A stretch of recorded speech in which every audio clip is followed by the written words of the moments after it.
Olá pessoal, dando continuidade ao nosso curso, vamos falar agora de assunto novo, vamos falar agora de livro novo do CPC, vamos mudar radicalmente o que a gente vinha falando até a última aula. Agora a gente vai começar a falar sobre processo cautelar. Se você olhar o índice do CPC, você vai perceber que tem o livro 1, que fala do conhecimento, do processo de conhecimento. Você tem o livro 2, que fala de processo de execução, e você tem o livro 3, que fala de processo cautelar. Conhecimento, já falamos aqui, né, durante todo o módulo 1 e um pedaço do 2. Execução, falamos aqui no módulo 2. E agora vamos falar um pouco sobre processo cautelar, livro 3. Vou falar tudo sobre processo cautelar? Não. Eu vou falar do que mais vem caindo para a prova de tribunais. Qual é? Disposições gerais do processo cautelar. Disposições gerais do processo cautelar. Professor, onde é que eu acho esse troço no CPC? Artigo 796, até basicamente, acredito que até o artigo 812, 813, é antes de arresto, tá? O que é que eu vou falar aqui? Disposições gerais, a parte geral do processo cautelar. Cai muito em prova, cai muito em concurso. Tá, aí vamos ver isso e vai ficar faltando o quê? Vai ficar faltando, que a gente não vai ver no módulo 2, talvez no módulo futuro, não nesse agora, não é o foco. Vai ficar faltando as chamadas cautelares em espécie, as chamadas cautelares nominadas, típicas, que é a partir desse artigo 813 e seguintes, que você tem um tal de arresto, sequestro, não é sequestro crime não, sequestro, busca e apreensão, caução, né? Tudo isso está dentro de quê? Medidas cautelares típicas, específicas. Durante a aula, né, durante esse final de módulo 2, eu vou falar um pouco mais sobre isso, você vai perceber. Então, eu estou só falando isso agora no começo, só para delimitar o assunto, só para você começar já sabendo do que a gente vai falar. Disposições gerais do processo cautelar. Mas o que é, né, esse processo cautelar? O que danado é isso? Alguns autores dizem que é um terceiro gênero, né, uma terceira espécie. Você tem a ação de conhecimento, processo de conhecimento. Ação de execução, processo de execução. Ação cautelar, processo cautelar. É um terceiro gênero, uma terceira espécie. Tá, mas para quê? Qual a finalidade, né? Qual é a ideia, qual é a noção do processo cautelar? Convenhamos, o processo ele demora e demora muito. Quando você dá entrada numa ação, da data da propositura da ação, da petição inicial, até a sentença ou até a satisfação efetiva do seu direito, a satisfação efetiva do seu crédito, né? Processo de conhecimento, depois uma execução. Convenhamos, isso não é rápido. Demora e, em regra, demora muito. Tudo bem, você pode até dizer, mas, professor, há uma demora natural do processo. Há uma demora natural do processo, que é agravada pela nossa falta de estrutura judiciária, mas há realmente uma demora natural com a tramitação do processo. Existe um procedimento, né? Existe um rito, um ritual a ser seguido. Só que essa demora natural do processo, ela pode comprometer o próprio direito que se está discutindo. É aquela história que a gente costuma muito dizer, poxa, demorou tanto que agora essa sentença não me serve de nada. Demorou tanto que agora essa decisão aí não tem nenhuma eficácia para mim. Demorou tanto esse processo que agora essa sentença não tem mais nenhuma utilidade para mim. Demorou tanto para condenar o cara a me pagar e quando eu fui cobrar ele já tinha dilapidado todo o patrimônio. Ele já tinha colocado bens em nome de outras pessoas, vendido, fraudado, feito miséria. Demorou tanto a gente discutir se eu devo ou não, se essa dívida minha é legítima ou não, que meu nome ficou negativado, ficou protestado lá anos. Eu tive tanto prejuízo que agora já estou quebrado mesmo, não me interessa. O que eu quero que você perceba é que o tempo de tramitação de um processo de conhecimento, processo de execução, pode comprometer o próprio direito que se está discutindo. E essa demora pode comprometer a própria eficácia e utilidade desse processo de conhecimento ou de execução, chamados de processos principais, conhecimento e execução. Professor, e o cautelar? Processo acessório. O cautelar é chamado de processo acessório.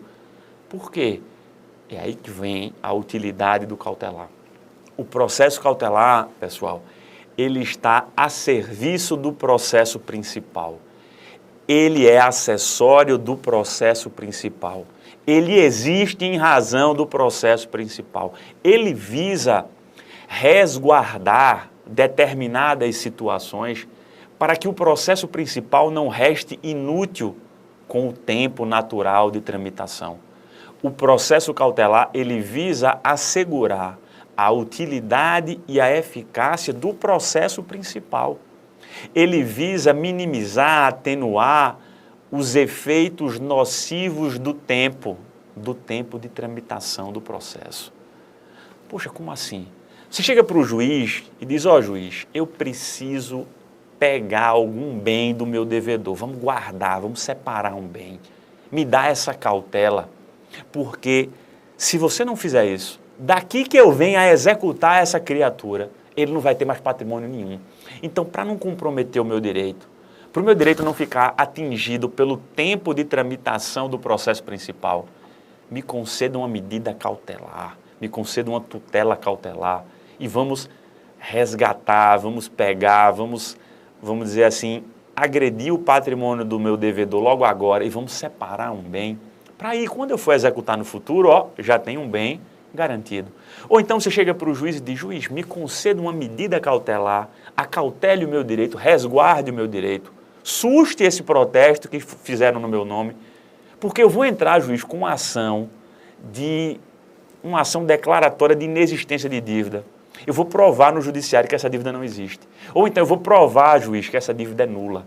Só que convenhamos, juiz, se eu for esperar, entrar com essa ação, né, ter toda a tramitação, para lá no final você me dá uma sentença aí favorável, que essa dívida realmente ela é nula, até lá a minha vida já foi para o espaço, porque até lá eu não posso mais financiar nada, eu não posso ter crédito, meu negócio acabou, estou falido.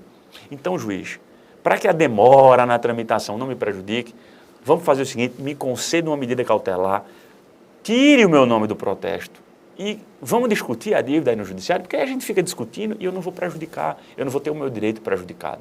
Então, qual é a ideia da cautela, do processo cautelar? A ideia é acautelar, resguardar situações para evitar que a demora na tramitação do processo não venha a comprometer o próprio direito da parte, para que a demora não venha a comprometer a utilidade da decisão final, a utilidade do processo principal, a utilidade daquela futura decisão que vai ser proferida num processo de conhecimento ou num processo de execução. Então percebam, o processo cautelar, ele existe em função de um processo dito principal, que é um conhecimento, que é um processo de execução. A função dele, pessoal, não é satisfazer o direito. O juiz, no processo cautelar, não vai dizer realmente a dívida é nula, a dívida é ilegal, vou anular essa dívida. Não. Isso aí vai ser feito no processo de conhecimento. No processo cautelar, ele vai resguardar uma situação. Vou tirar seu nome aqui do protesto e vamos discutir com calma. No processo cautelar, ele não vai pegar o bem do devedor, vender o bem e lhe entregar o dinheiro, não. O que ele vai fazer, vamos separar aqui um bem do devedor, para quando você for executar, você já tem um bem aqui para penhorar, para a sua execução não restar vazia, inútil, inócua. Mas você não vai satisfazer o seu direito agora, não. Não vou lhe entregar esse bem, não vou vender o bem e lhe dar o dinheiro, não. Não é assim, não. Ele vai deixar esse bem separado, guardado, acautelado. Essa é a ideia, essa é a função, essa é a missão do processo cautelar. Então eu preciso que você perceba logo agora de início que cada um tem uma finalidade. Qual a finalidade do conhecimento que a gente já estudou? Conhecer para declarar. O juiz conhece as alegações das partes e no final, na sentença, ele diz quem tem e quem não tem direito. Qual a finalidade da execução? Satisfazer o direito do credor, né? Invadir o patrimônio do devedor, agredir o patrimônio do devedor e retirar bens do patrimônio do devedor suficientes para satisfazer o crédito. Ah, e qual é a finalidade do processo cautelar? Viabilizar a utilidade do processo principal. Está a serviço do processo principal. Resguardar, acautelar determinadas situações para evitar os efeitos deletérios do tempo, os efeitos nocivos do tempo. Tempo de quê? Tempo de tramitação do processo. Acho que já está bem apresentado o processo cautelar. Vamos entrar agora mesmo no processo cautelar. Vamos ver quais são os nossos tópicos, vamos começar a discutir esse terceiro gênero, processo cautelar. Vamos para os slides. Tá aí de cara só a temática, né, das nossas próximas aulas. E aqui, pessoal, é a noção que eu acabei de falar para vocês agora, talvez uma síntese de tudo o que eu falei para vocês. Diz-se que o processo cautelar é um terceiro gênero, né? A doutrina costuma usar essa expressão, ao lado do processo de conhecimento, ao lado do processo de execução. Qual a finalidade? Bom, o cautelar ele tem por finalidade assegurar a eficácia e a utilidade de um outro processo, chamado de principal. Qual é esse processo? Processo de conhecimento, processo de execução.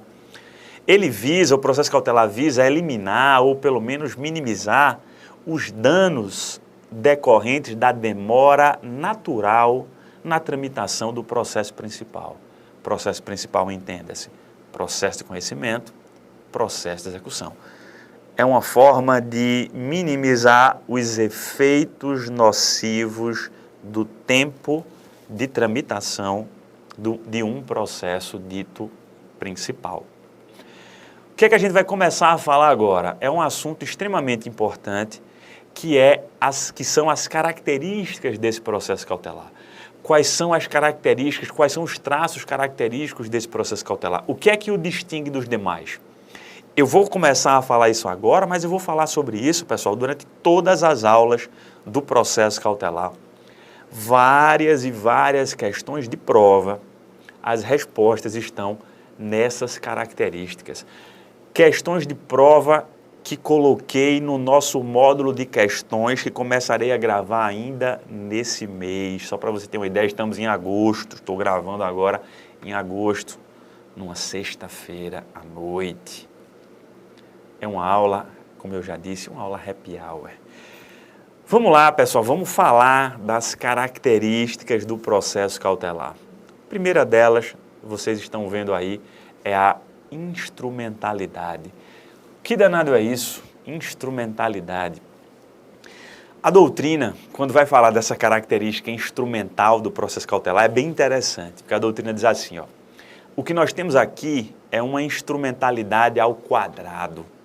O processo cautelar, ele é instrumento do instrumento. Instrumentalidade ao quadrado. Poxa, como assim?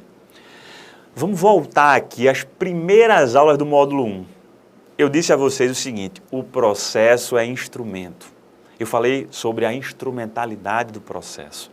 Eu disse, o processo é instrumento de atuação da jurisdição. A função jurisdicional do Estado, ela atua, ela acontece, ela é exercida dentro do processo. O processo é instrumento de resolução de conflito, de resolução de lide.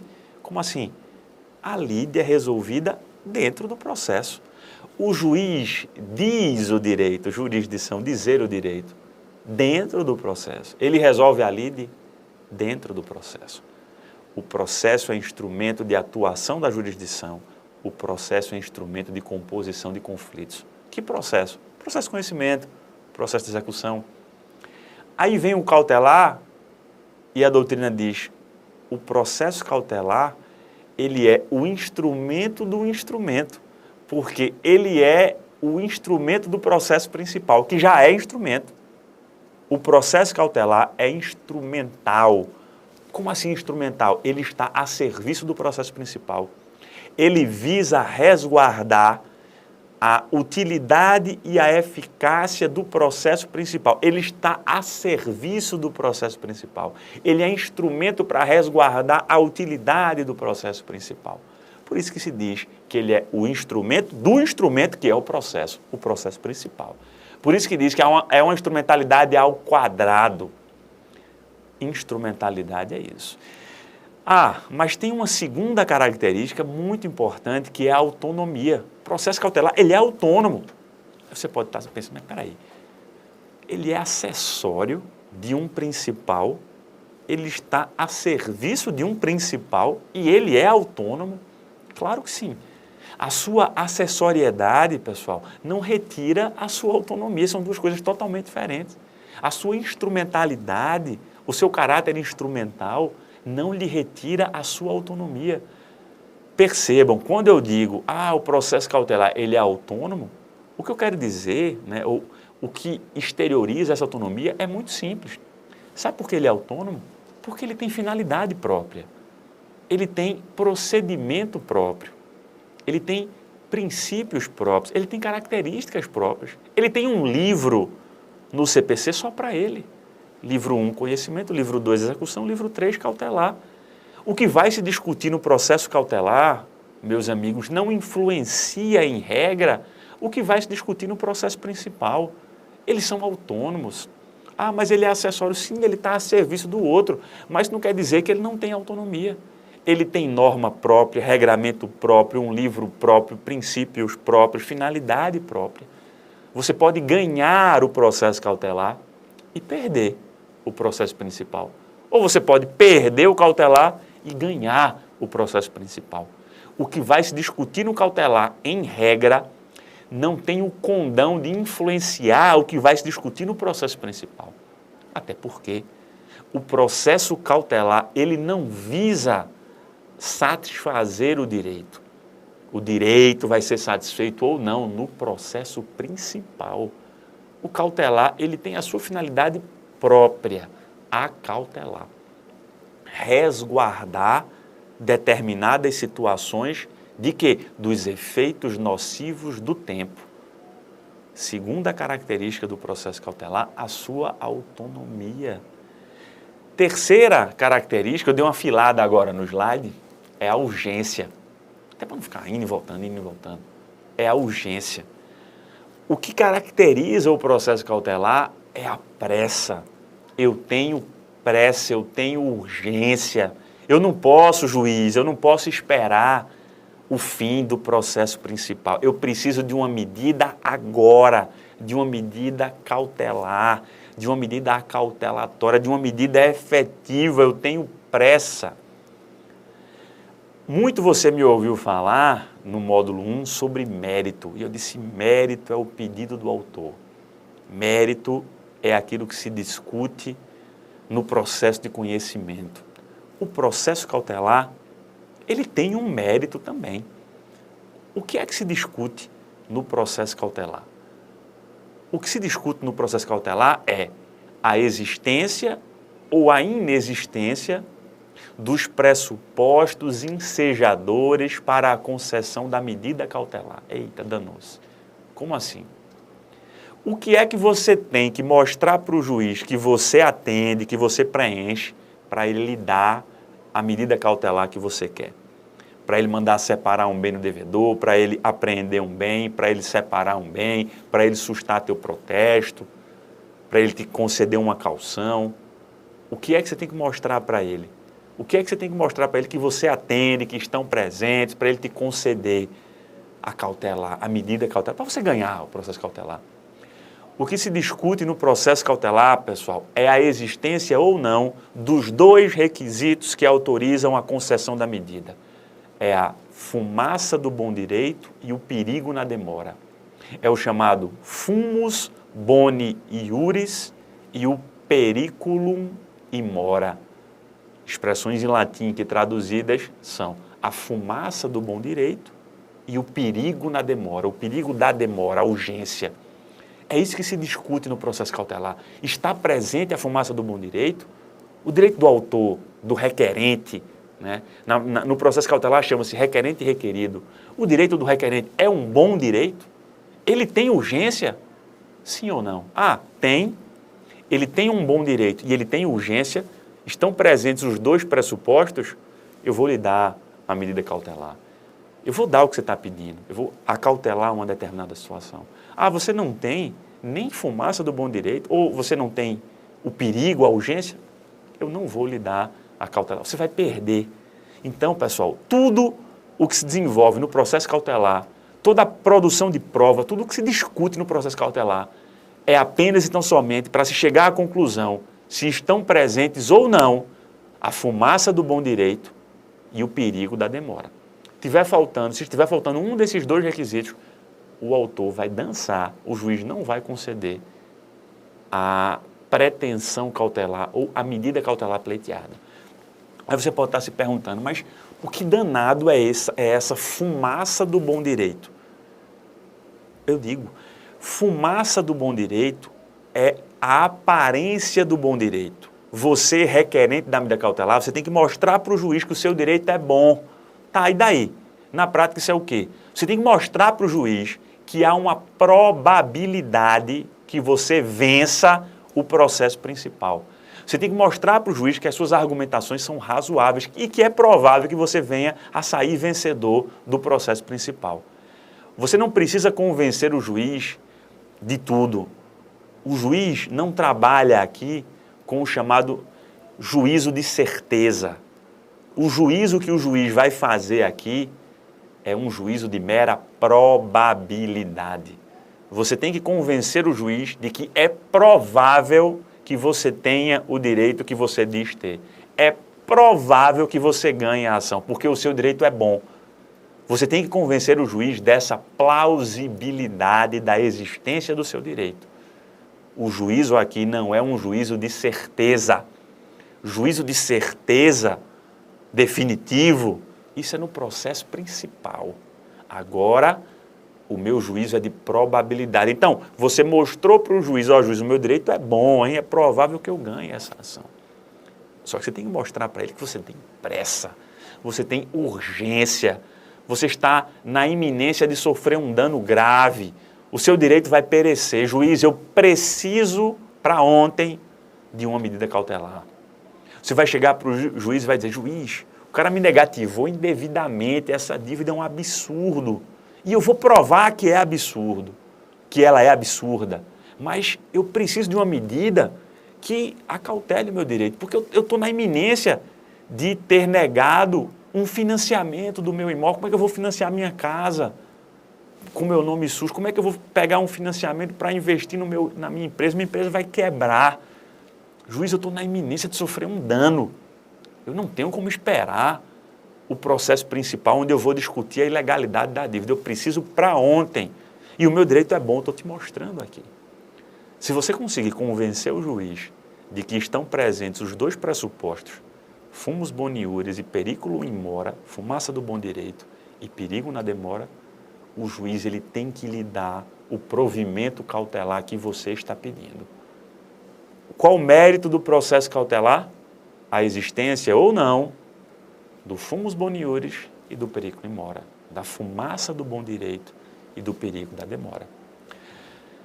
Quarta característica do processo cautelar é a cognição sumária.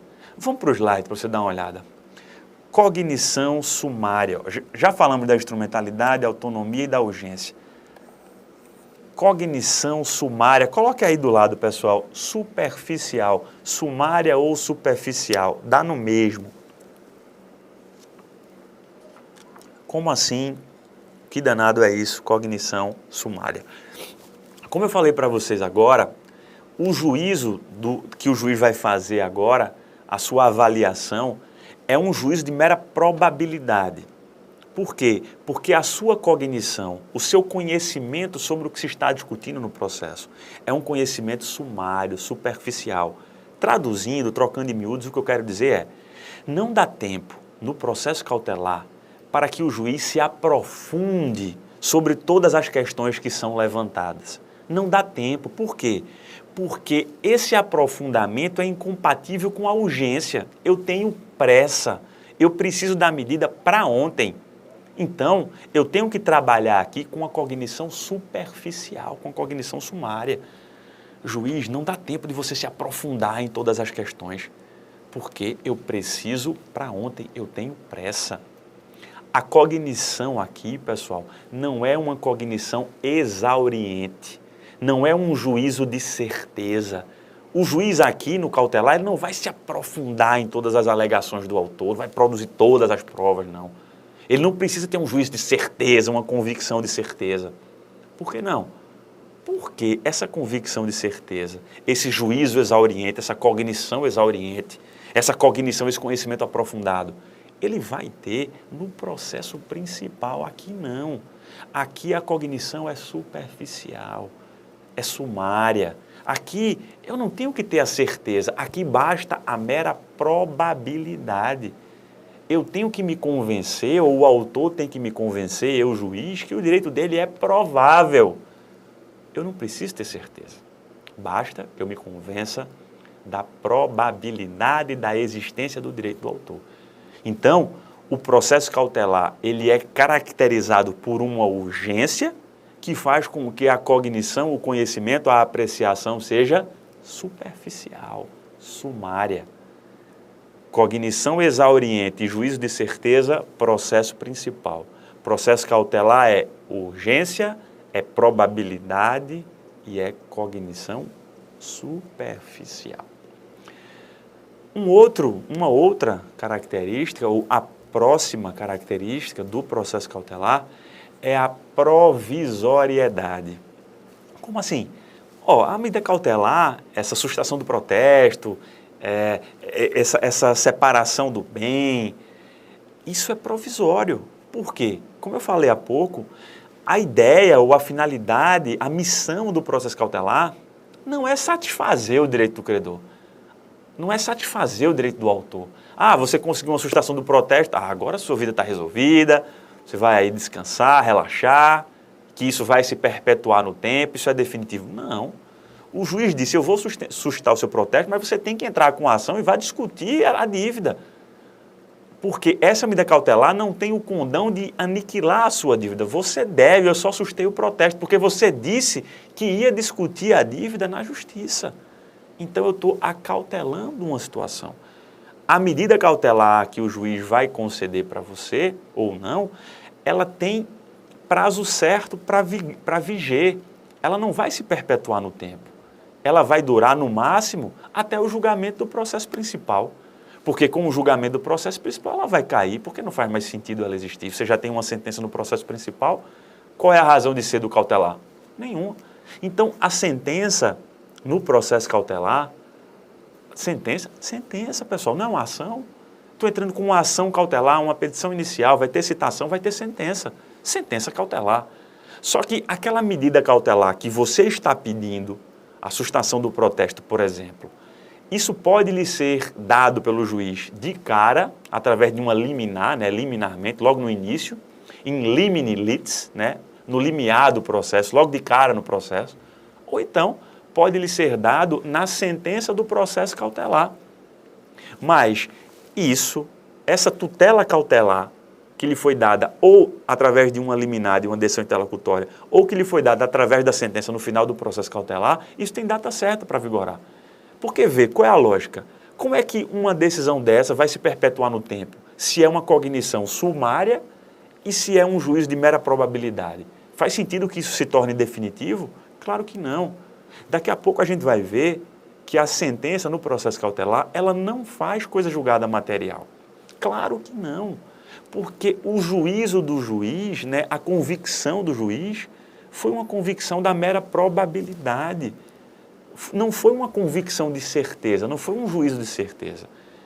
O aprofundamento do juiz nas questões foi uma coisa sumária, foi superficial, ele não aprofundou. Então, como é que é essa sentença? Lastreada numa urgência, lastreada numa cognição sumária, superficial, num juízo de mera probabilidade, como é que um troço desse vai ser definitivo? Vai fazer coisa julgada material? Claro que não, é provisório. É só para acautelar, é só para resguardar. E eu lhe digo mais, no outro dia o juiz pode cassar essa medida cautelar. O juiz lhe concedeu uma medida cautelar hoje, vamos apreender esse bem, beleza. No outro dia, se ele entender que os pressupostos que o levaram a dar aquela medida deixaram de existir, ele cassa a medida no outro dia, ele revoga, ele substitui, aquilo é provisório, não se perpetua no tempo, não satisfaz o direito, acautela, resguarda, não satisfaz. Vamos finalizar essa videoaula por aqui e na próxima a gente continua falando sobre características do processo cautelar e vai entrar mais ainda no processo cautelar. Até a próxima aula.